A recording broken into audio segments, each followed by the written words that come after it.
በአማራ ክልል በወታደራዊ ተሽከርካሪዎች ላይ ጥቃቶች ደረሱ። የብልጽግናው መንግስት ሰራዊቱን እያስመረቀ ስለመሆኑ እየገለጸ በሚገኝበት በዚህ ወቅት በርካታ አባላቱ ከስምሪት መጥፋት መቀጠላቸው ደግሞ አሳሳቢ ሆኗል። የፋኖ ኃይሎችን የተቀላቀሉት ኮሎኔል ደግሞ ሰልጣኝ ኃይሉ የታጣቂ ኃይሉ ትጥቅ ነው ሲሉ ይናገራሉ።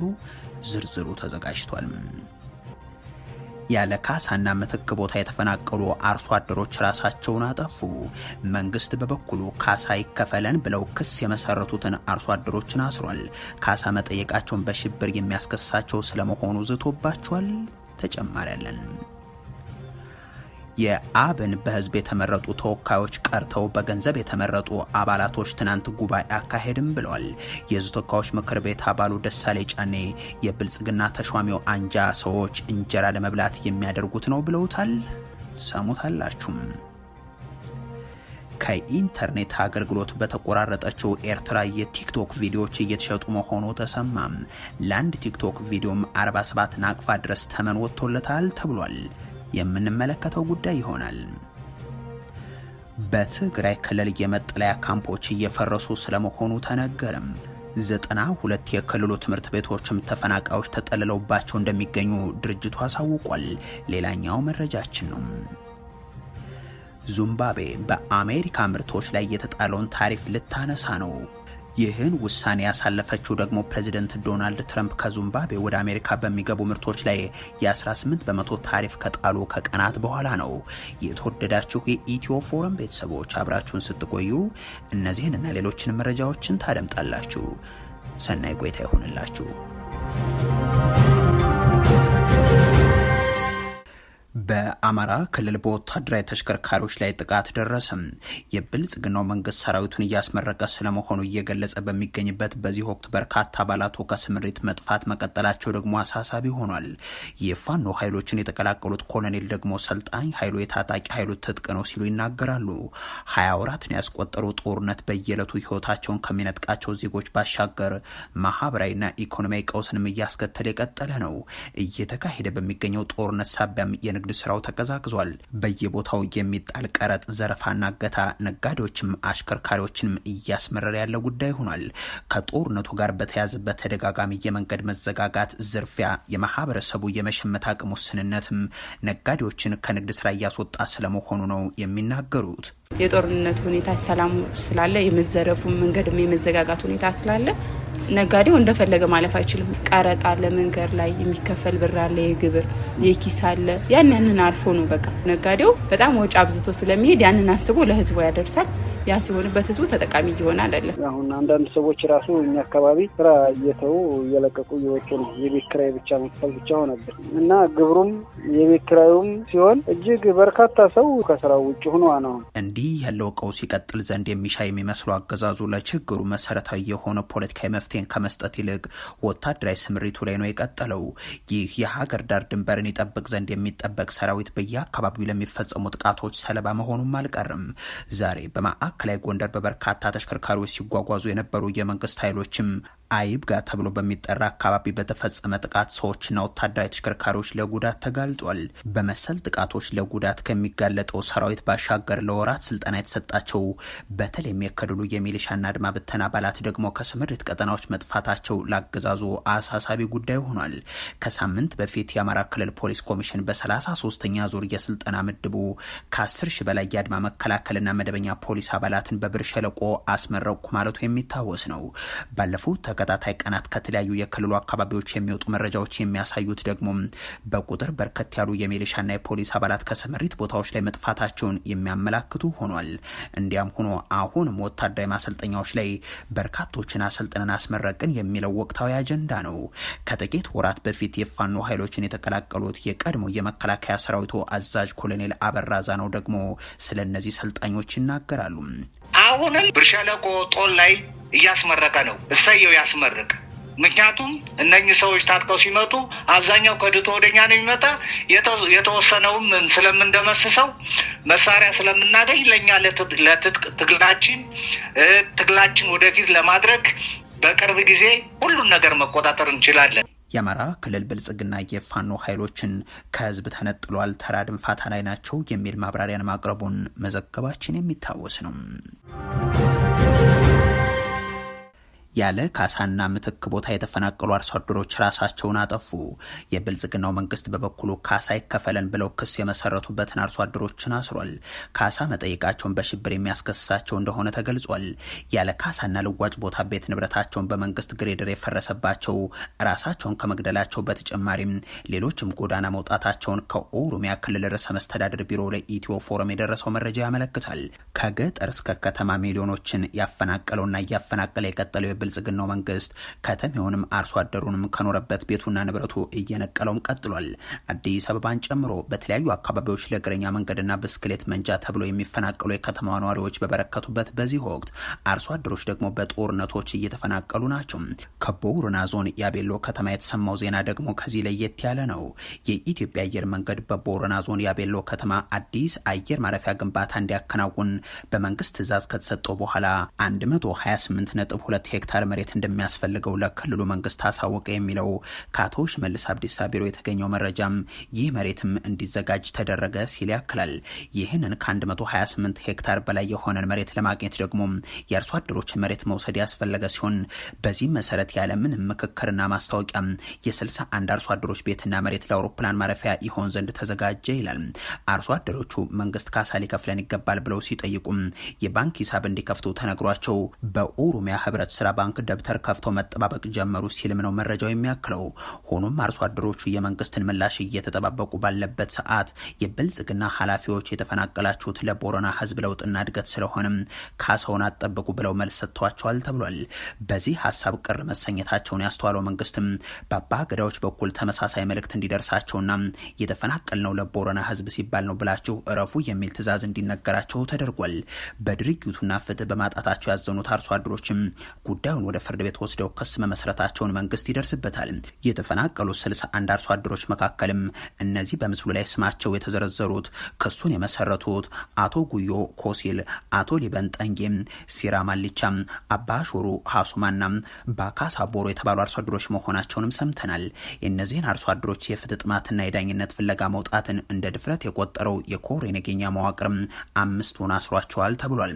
ከ4 ቀናት በላይ ከታሰሩ በኋላ ባሳለፍነው ሳምንት ፍርድ ቤት የቀረቡ ሲሆን ፖሊስም አቃቤ ህግም ጉዳዩን አናውቅም ብለዋል።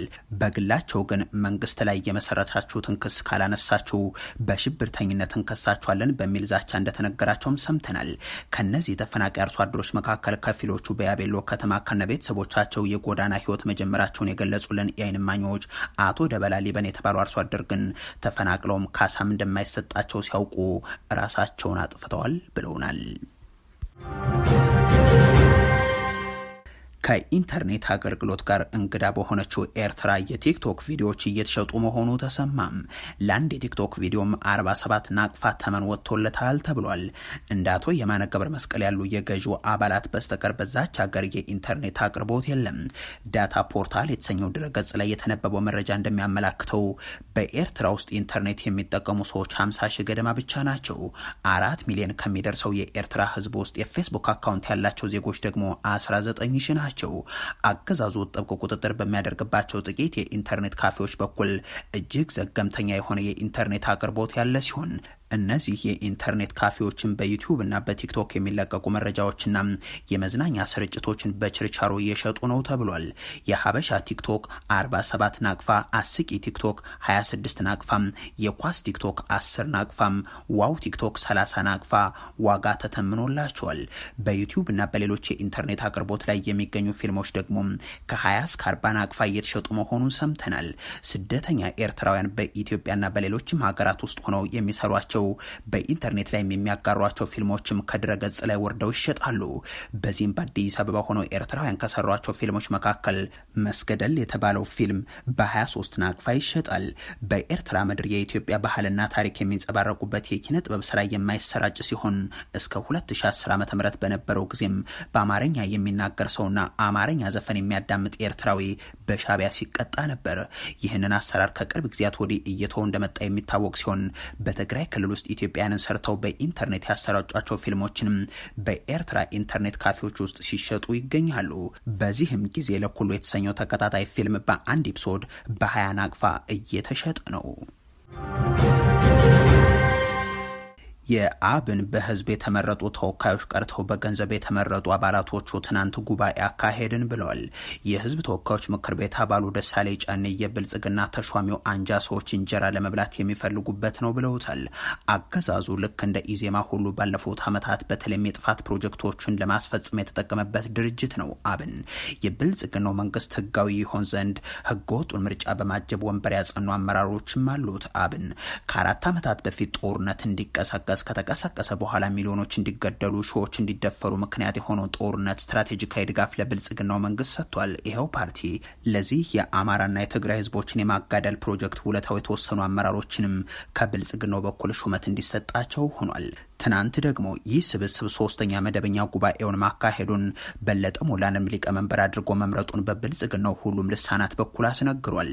ድርጅቱ በህዝብ የተመረጡ 5 የፓርላማ ሰዎችን ትቶ በብልጽግናው ገንዘብ የተመረጡ ሰዎችን ሰበሰብኩ ሾምኩም ብሏል።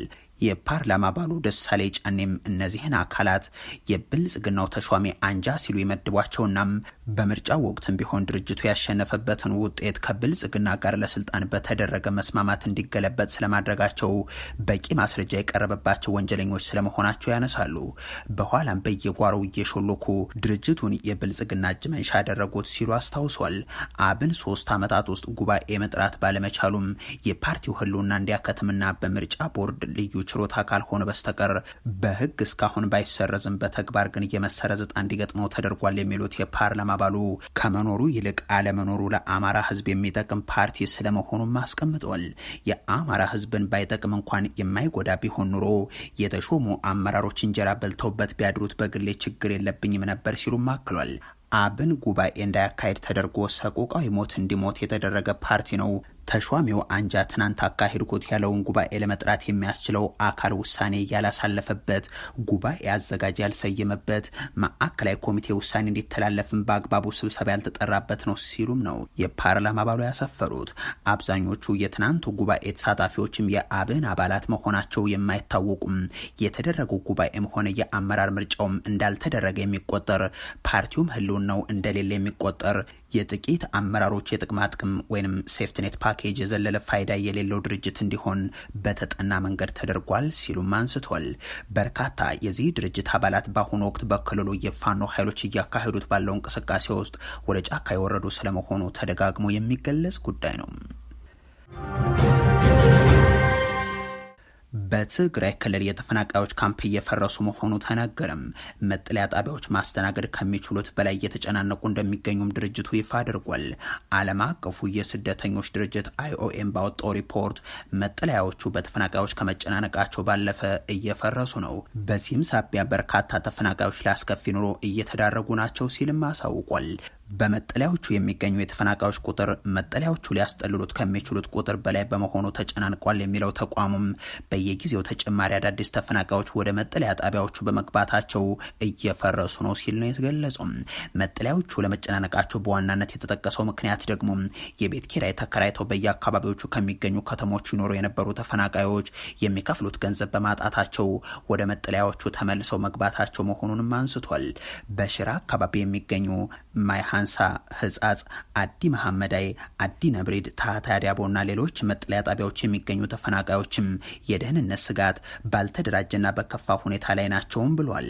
በክልሉ በሚገኙ ትምህርት ቤቶች ተጠለው ያሉ ተፈናቃዮችም ወደ መጠለያ ጣቢያዎች ለማዘዋወር ጥረት እያደረገ እንደሚገኝ የጠቆመው ተቋሙ እስካሁን 21 ትምህርት ቤቶች ላይ ተጠልለው የነበሩ ተፈናቃዮችን ወደ መጠለያ ጣቢያዎች ማዘዋወር መቻሉንም ጠቁሟል። ይሁን እንጂ አሁን በክልሉ በተለያዩ አካባቢዎች 92 ትምህርት ቤቶች ተፈናቃዮች ተጠልለውባቸው እንደሚገኙ አሳውቋል። ይህም በርካታ ህጻናት ወደ ትምህርት ገበታ እንዳይመለሱ አድርጓል፣ ቀውሱ እንዲባባስ ምክንያት ሆኗል ሲል ነው የገለጸው። የተፈናቃዮች ሁኔታ አስከፊ መሆን መጠለያ ጣቢያዎቹ በተቋቋሙባቸው አካባቢ የሚገኙ ነዋሪዎችና የተፈናቃዮችን ግንኙነት እየተፈታተነው ይገኛል ሲልም አሳስቧል። በትግራይ ክልል የሚገኙ ተፈናቃዮች በአስከፊ ሁኔታ ውስጥ እንደሚገኙና ቁጥራቸውም ከ900 ሺህ በላይ ስለመሆኑ ግሎባል ሸልተር የተሰኘው ተቋም ሪፖርት ያመለክታል። ዚምባብዌ በአሜሪካ ምርቶች ላይ የተጣለውን ታሪፍ ልታነሳ ነው። ፕሬዚደንት ዶናልድ ትራምፕ ከዚምባብዌ ወደ አሜሪካ በሚገቡ ምርቶች ላይ 18 በመቶ ታሪፍ ከጣሉ ከቀናት በኋላ ነው የዚምባብዌ መንግስት እዚህ ውሳኔ ላይ የደረሰው። ይህ እርምጃ ከአሜሪካ የሚገቡ ምርቶችን በዚምባብዌ ገበያ ውስጥ ለማስፋፋት እንደዚሁም በምላሹ ዚምባብዌ ወደ አሜሪካ የምታደርገውን የውጭ ንግዷን ለማሳደግ ነው ሲሉም ፕሬዚደንት ምናንጋዋ ገልጿል። ዚምባብዌ ከቅኝ ግዛት ነጻ ከወጣች በኋላ በጥቂት ነጮች ተይዞ የነበረው መሬት ለሀገሬው ጥቁር ህዝብ አከፋፍላለሁ በማለት ያወጣችው ፖሊሲ አሜሪካን ጨምሮ ከምዕራባውያን ጋር ያላትን ግንኙነት እንዲሻከር አድርጓል። ሁለቱ ሀገራት በአውሮፓውያኑ 2024 የነበራቸው የንግድ ልውውጥ 111 ሚሊዮን ዶላር ብቻ እንደሆነ ከአሜሪካ መንግስት የተገኘው መረጃ ያሳያል። አሁን የዚምባብዌ መንግስት ከአሜሪካ የሚገቡ ምርቶችን ታሪፍ ላለመጣል ያሳለፈው ውሳኔም ለሀገሪቱ ይህ ነው የሚባል ኢኮኖሚያዊ ጥቅም እንደማያስገኝላትና በተቃራኒው አሜሪካን ብቻ የሚጠቅም እንደሆነም የዚምባብዌ ፖለቲካ ተንታኞች እየገለጹም ናቸው። የተወደዳችሁ የኢትዮ ፎረም ቤተሰቦች ለአሁን ያሰባሰብናቸው መረጃዎች ይህንን ይመስሉ ነበር። አበቃን። ቸር ያሰማን።